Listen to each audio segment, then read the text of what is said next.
In the year 2264, humanity had long since reached the stars, but the stars hadn't exactly welcomed them with open arms. The galaxy was crowded, teeming with ancient civilizations, cultures, and languages that made humanity seem like a curious toddler stumbling into a council of gods. The Intergalactic Concord, a coalition of more than 200 species, had finally granted Earth a seat, provisional, conditional, and precariously balanced on the edge of expulsion. Captain Dane Halvorsen had been chosen to represent humanity at the Concord's high station, a colossal orbital habitat that shimmered like a ring of glass around the gas giant Varithia. It was a place where diplomacy was sacred, where even a misplaced gesture could start an interstellar incident. Dane wasn't a diplomat by nature. He was a soldier, one of the few survivors of the Krylan skirmish, but he'd proven to have a knack for reading alien intentions. That, and his easy charm, made him the perfect envoy. At least, according to his commanding officers. Privately, he thought they just wanted someone expendable. The invitation. On the evening of his third week aboard the high station, Dane found himself in one of its countless atriums, a place that looked like a cathedral built by dreamers. The air shimmered with holographic plants and drifting spheres of liquid light. He'd been summoned to a reception by the Sithari, a race that defied easy description. Their forms shifted subtly in the light, humanoid but ethereal. They seemed woven from silver threads, their skin refracting faint hues like oil on water. Among them stood Saris Thane, the first Sithari ambassador to ever speak directly to a human. Her eyes, if they could be called that, were multifaceted lenses that glowed faintly violet, and her voice carried a soft resonance that made words feel like music. Dane had met her twice before, but tonight was different. He caught her standing apart from the others, gazing out toward the storm-racked planet below. Without quite knowing why, he approached. "Enjoying the view?" he asked, hands behind his back, tone easy but respectful. Her head turned slightly. "The storms are ancient. They have raged for 10,000 years. To watch them is to understand patience." "That explains why you're staring at them," Dane said with a half-smile. "But patience isn't one of humanity's strongest traits." "No," she said softly. "But curiosity is." There was a pause, an electric one. Dane felt something stir in the space between them. Saris tilted her head slightly, studying him as though seeing more than he showed. He hesitated, then decided to push his luck. "You know," he said, "I was thinking about getting dinner tomorrow. Not the station rations, something better. There's a Terran fusion place in Section 5. Maybe you'd join me." Around them, several other delegates turned in surprise. One of the Kellner, a lizard-like species known for their gossip, actually hissed. The idea of inviting a Sithari, one of the galaxy's most reclusive and enigmatic races, out to dinner was absurd, almost scandalous. Saris didn't answer right away. Her gaze lingered on him, then drifted downward as if she were analyzing his molecular composition. "Dinner," she repeated. "You would share food with me." "That's the general idea," Dane said, forcing a grin. "It's what we humans call a friendly gesture. Sometimes it even leads to peace treaties." A ripple passed through her shimmering form. It might have been laughter or something close to it. Then, to everyone's astonishment, she inclined her head slightly. "Very well, Captain Halvorsen. I will join you." The atrium fell silent. The other delegates stared in disbelief. A Sithari accepting a human invitation was unheard of. Dane had no idea what storm he'd just unleashed. To dinner with the unknown. The following evening, Dane arrived early at Section 5's Terran Fusion Lounge, a place designed to look like an old Earth bistro, complete with candlelight simulations and real wooden tables imported from Luna. He wore his dress uniform, polished to perfection, though he felt absurdly nervous. The door shimmered open, and Saris entered. Every conversation in the restaurant stopped. Her presence seemed to alter the air itself. She wasn't wearing armor or the usual flowing Sithari attire. Instead, she appeared in a form of light clothing that adapted to the atmosphere, reflecting faint traces of her surroundings. She looked almost human, except her eyes still burned with that unearthly glow. "You look amazing," Dane said before he could stop himself. "I adjusted my photonic field," she replied. "I am told it helps other species feel at ease." "Well, it's working," he said, gesturing to the seat opposite him. "Please."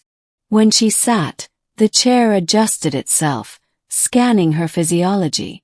The waiter, a humanoid android, approached nervously, holding a tablet.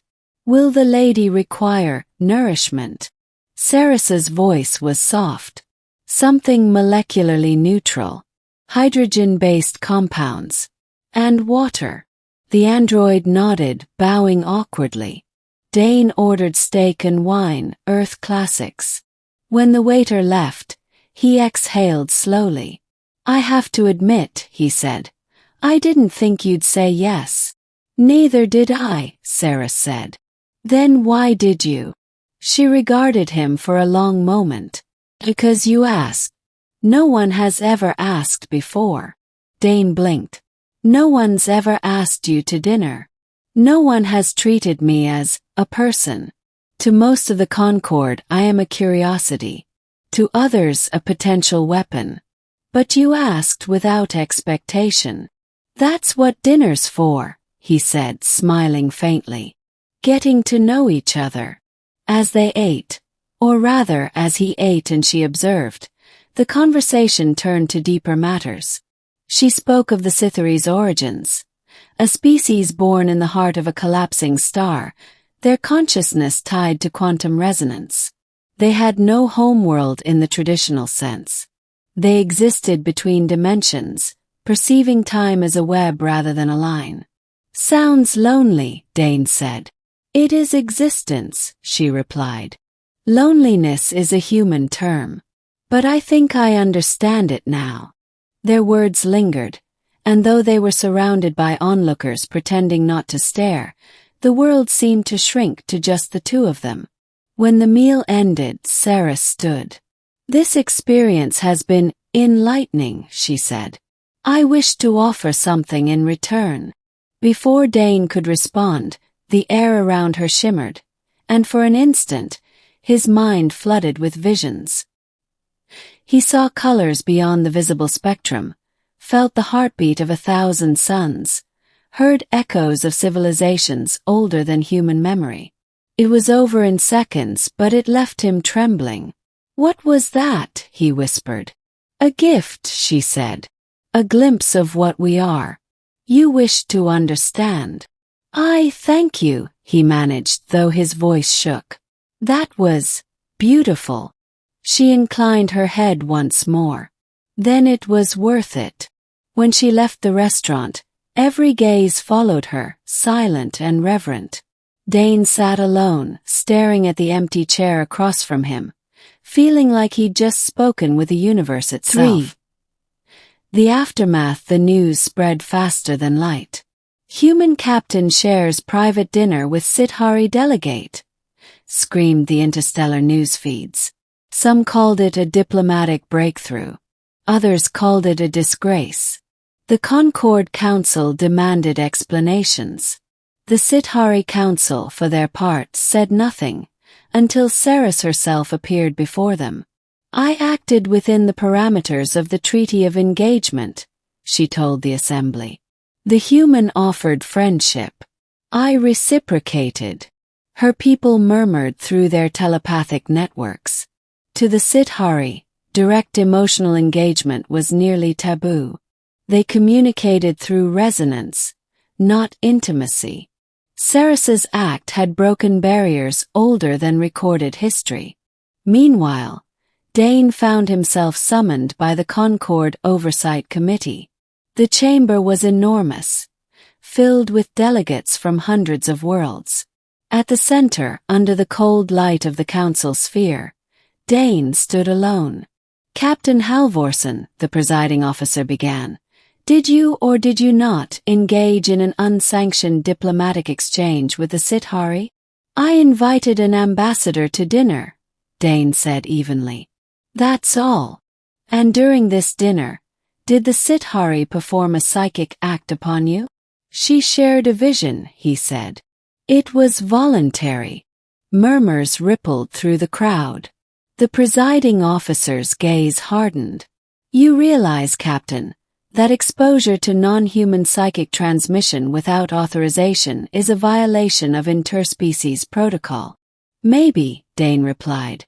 "But if we're going to be part of this galaxy, maybe we need less protocol and more trust." That remark made headlines. Within days, Dane was both celebrated and condemned.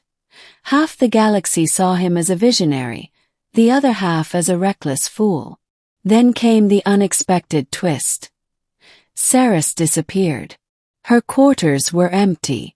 Her resonance signature had vanished from the station. The Cithari refused to comment. Rumors spread of her being recalled, punished, or worse. Dane couldn't sleep.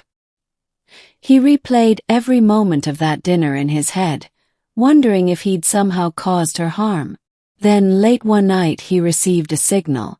A transmission, not through comms but directly into his thoughts. "Dane Halvorsen." He bolted upright. "Ceres. I have left the high station. They do not understand my choice. But I wish to say goodbye." "Goodbye," he said, his voice breaking. "You don't have to run. We can fix this. You cannot fix what they refuse to see. But your world will remember this. You asked not out of strategy, but of sincerity. That is how peace begins." "Ceres, wait, where are you going?" Silence. Then faintly, "Beyond the edge of light. Perhaps one day you will follow." The connection broke, and she was gone. The legacy months passed.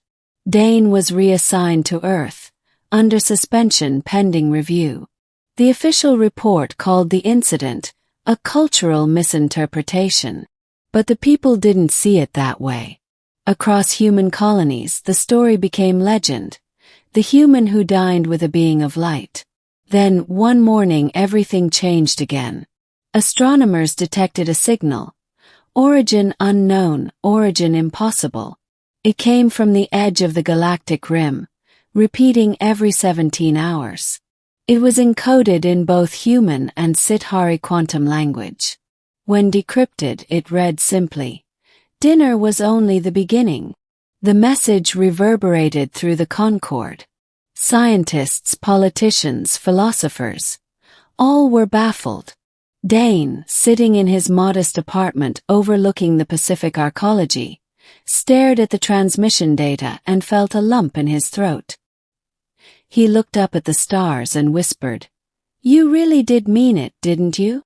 The following week, the Concorde reinstated him, this time not as a captain, but as the first human ambassador to the Outer Alliances. His mission, to seek out the signal's source.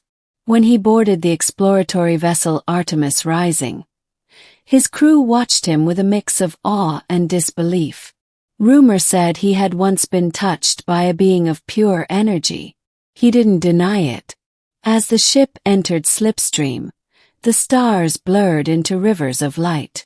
Dane stood on the observation deck, remembering that shimmering form, that voice that echoed like music. Dinner was only the beginning. He smiled faintly. "Guess I'll see you again, Ceres." The return years passed. The Artemis Rising traveled beyond mapped space, following faint trails of energy.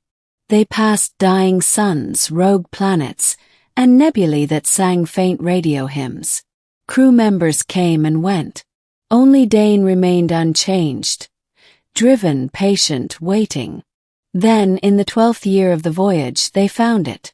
a construct drifting in the void, a vast lattice of light and crystal kilometers wide. It pulsed with familiar energy signatures, Sithari resonance. As the ship approached, the lattice stirred. A voice filled the bridge. "Welcome, travelers from Sol." Dane froze. "Ceres." The light coalesced, forming a luminous figure in the air before him. "Not Ceres," it said. "But she remembers you. We all do. What is this place?" "The beginning of something new. She showed us what you showed her. That curiosity can be compassion, and compassion can shape reality. We have changed. We are no longer the Sithari you knew." The crew watched in awe as the structure around them shimmered, forming what looked like a city of light. "You're building something," Dane said. "A colony." "A bridge," the voice replied. "Between what you call flesh and what we call resonance. Between the finite and the eternal." Dane stepped closer to the projection. "And Ceres? Is she still here?" The light pulsed softly. "She is part of this now. But she wished for you to see what she began." And then, without warning, the figure shifted, its shape resolving into hers. Ceres stood before him, radiant, familiar, and yet transcendent. "Hello, Dane," she said, and the sound of her voice nearly broke him. He reached out instinctively, his hand trembling.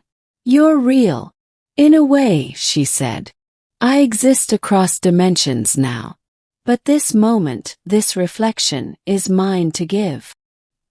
He laughed softly, tears in his eyes. "I never thought I'd see you again."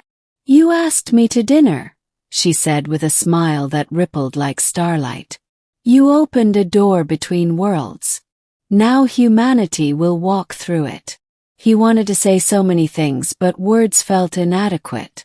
She stepped closer, placing her luminous hand over his heart. "Remember," she whispered, "peace is not forged in treaties but in shared moments. Never forget that." And then, as the lattice expanded, engulfing the ship in light, Dane understood. This was no goodbye. It was the dawn of something larger. 6. Epilogue. The story that endured decades later. Children across the human colonies would learn the story of the captain and the alien woman, the dinner that changed the stars. Some called it myth, others history. But every world that joined the new human-Sithari alliance carried a small inscription on their founding tablets. Peace begins with a question and the courage to ask it. No one ever found Dane Halvorson's final message, though his ship was seen entering deep quantum slipstream. But on the edge of the galactic rim, where light bends and space hums softly, astronomers still detect a faint repeating signal, 2 heartbeats intertwined across time. And every 17 hours the message still plays. Dinner was only the beginning.